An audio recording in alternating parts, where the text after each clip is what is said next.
या वाऱ्यामुळं ही पवनचक्क्या ही पानं फिरतात बघा. पवनचक्क्याची जी हे आहेत ना विन्स हे फिरतात बघा. याला एनर्जी कुठनं मिळत्या तर वाऱ्यामुळं मिळत्या. वारं हे सृष्टीनं निर्माण केलेले आहे मित्रांनो. तर वारं हवा हे आहे, हवा पाणी जमीन हे सगळं भगवंताने निर्माण केलेलं आहे मित्रांनो. तसाच हे पण देह भगवंताने निर्माण केलेलं आहे मित्रांनो. तर ह्या देहात पण हवेचं जेवढं महत्त्व आहे, आपल्याला ऑक्सिजन लागतो मित्रांनो. ऑक्सिजन लागतो, पिण्यासाठी पाणी लागतं, जगण्यासाठी आपल्याला आपण ज्या जमिनीवर राहतो ते जीवन दळणवळणासाठी आपल्याला सगळं हे लागतं. तर ही सृष्टी आहे ना मित्रांनो. बघा ही सर्व झाडी बघा, ही हिरवळ बघा.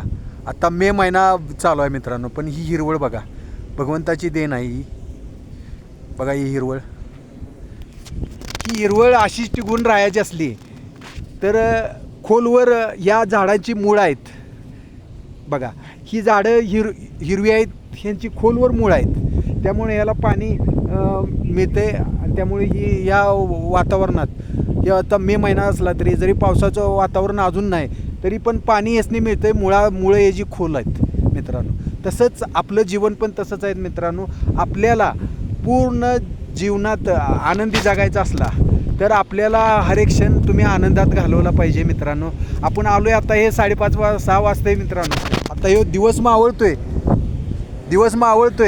बघा. ह्यो असंच आहे मित्रांनो. दिवस ह्यो मावळतोय, पण मावळतोय हो परत उगवायसाठी मावळतोय मित्रांनो. असंच आहे बघा. आपल्या शरीरात जोपर्यंत आपल्याला प्राणज्योत आपली आहे तोपर्यंत आपल्याला सर्व काही साध्य करायचं आहे मित्रांनो. टार्गेट बनवा. प्रत्येक दिवसाचं टार्गेट असू द्या. एक दिवस आपला अमूल्य आहे. तुम्ही शिक्षण करत असला, तुम्ही जॉब करत असला आणि तुम्ही भरतीसाठी प्रयत्न करत असला मित्रांनो. आपण सध्या आता ड्युटीवरनं घरी चाललो आहे मित्रांनो. तर तुम्ही भरतीसाठी प्रयत्न करत असला तर तुमचं असं प्रयत्न पाहिजे, तुमचं टार्गेट असं पाहिजे की टार्गेटनुसार तुम्ही प्रयत्न डबल केला पाहिजे मित्रांनो. ते फिजिकल असू दे प्रॅक्टिस, तुमचं थेरटिकल एक्झामचं प्रॅक्टिस असू द्या, ते तुम्ही तुमच्या पूर्ण असं दिवसाचं असं टार्गेट असं घेतलं पाहिजे की तुमचा अभ्यासक्रम म्हणा असं टार्गेट घेऊन तुम्ही जीवन जगलं पाहिजे. बघा मित्रांनो, जोपर्यंत आपलं हे अंगात वारं आहे ना तोपर्यंत सगळं साध्य करायचं आहे मित्रांनो. एकदा काय हे वारं निघून गेलं तर काय नाही, आजचा दिवस उद्या येणार नाही.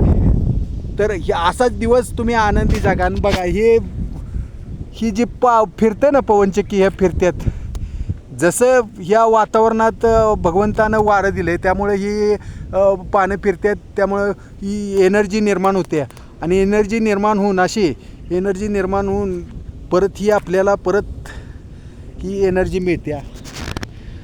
तसं ह्या ऑक्सिजन आपल्याला मिळतो आहे. आपल्याला भगवंतानं सृष्टीवर निर्माण केलेले पालेभाज्या फळ आहार आहे, हे सगळं आहार आपलं पण जीवन तसंच चालू आहे. आपण एक वेगळं असं कोण आहे असं समजू नका मित्रांनो. आपण पण ही भगवंतानं निर्माण केलेला आहे मनुष्य देह आहे. फक्त एवढंच आहे की सगळ्या या पृथ्वीतलावर जेवढे प्राणी मात्र आहेत त्यासनी बुद्धिमत्ता दिली आहे. त्याच्यापेक्षा सगळ्यात जास्त बुद्धिमत्ता ही आपल्याला दिलेली आहे मित्रांनो. त्यासाठी ह्याचा वापर सृष्टीच्या भल्यासाठी करा आणि आत्मसन्मानासाठी करा मित्रांनो.